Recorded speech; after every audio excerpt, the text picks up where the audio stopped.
खबरें India news bulletin में आपका स्वागत है। दिन है सोमवार 29 नवंबर।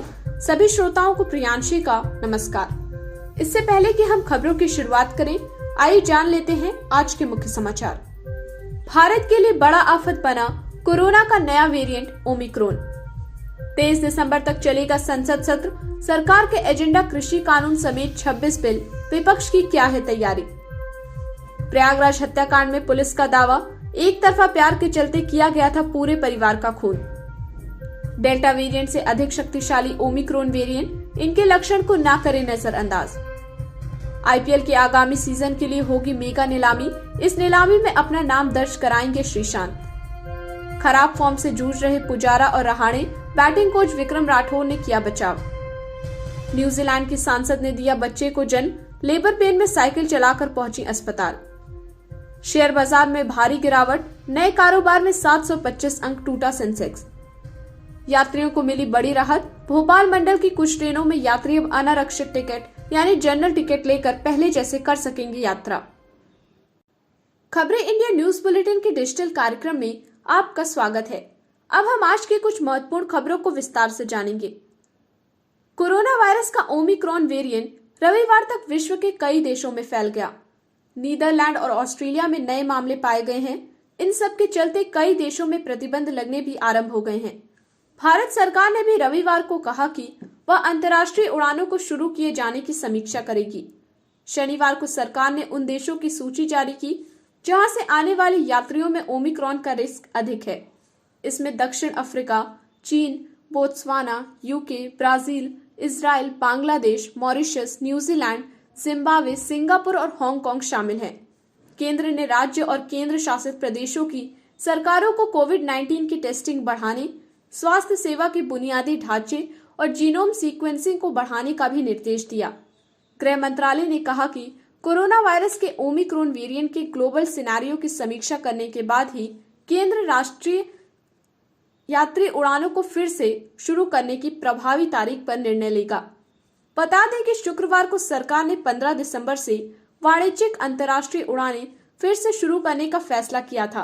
एमएचए ने कहा कि सरकार ने आने वाले अंतर्राष्ट्रीय यात्रियों की टेस्टिंग और निगरानी पर मानक संचालन प्रक्रिया की समीक्षा करने का फैसला किया है। ये खासकर जोखिम वाले देशों से आने वाले यात्रियों के लिए है।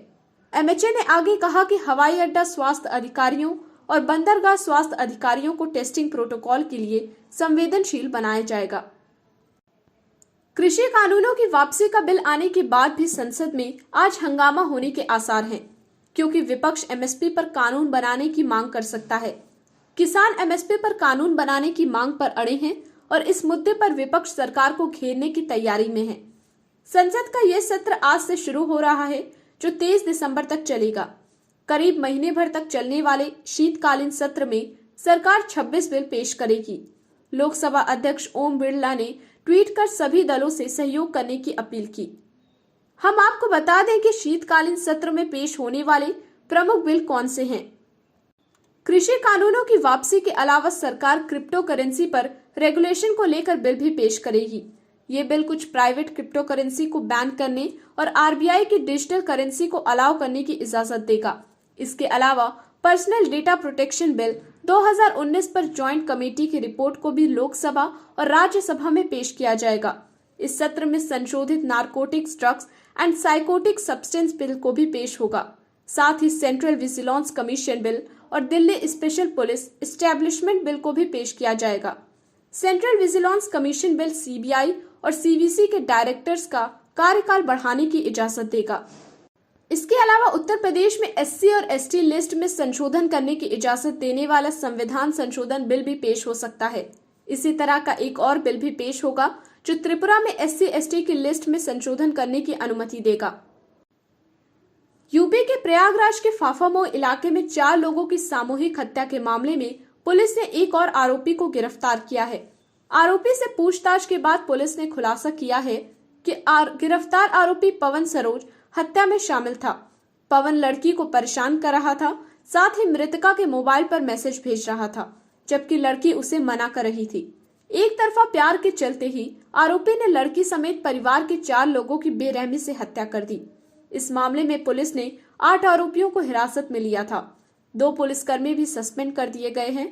अंतिम मैसेज और वैज्ञानिक साक्ष्य और जांच में सहयोग न किए जाने के आधार पर पवन सरोज की गिरफ्तारी की गई। हत्या में शामिल अन्य आरोपियों को लेकर पुलिस छानबीन कर रही है। पुलिस के सामने पवन सरोज बार बार अपना बयान बदल रहा है। दक्षिण अफ्रीका में सबसे पहले ओमिक्रॉन वेरिएंट की पहचान करने वाली डॉक्टर एंजेलिका कोएट्जी ने कहा, मैंने इनके लक्षण सबसे पहले कम उम्र के एक शख्स में देखे थे जो तकरीबन 30 साल का था। उन्होंने बताया कि मरीज को बहुत ज्यादा थकावट रहती थी। उसके हल्के सिर दर्द के साथ पूरे शरीर में दर्द की शिकायत थी। गले में खराश की जगह छिलने की दिक्कत थी। उसे ना तो खांसी थी और ना ही loss of taste and smell जैसा कोई लक्षण दिख रहा था। हालांकि डॉक्टर ने मरीजों के एक छोटे से समूह को देखकर ही ये प्रतिक्रिया दी थी। अधिकांश लोगों में इसके लक्षण कैसे होंगे, इसे लेकर उन्होंने कोई स्पष्ट दावा नहीं किया है। आज की खबरों में बस इतना ही। अब दीजिए हमें इजाजत। नमस्कार।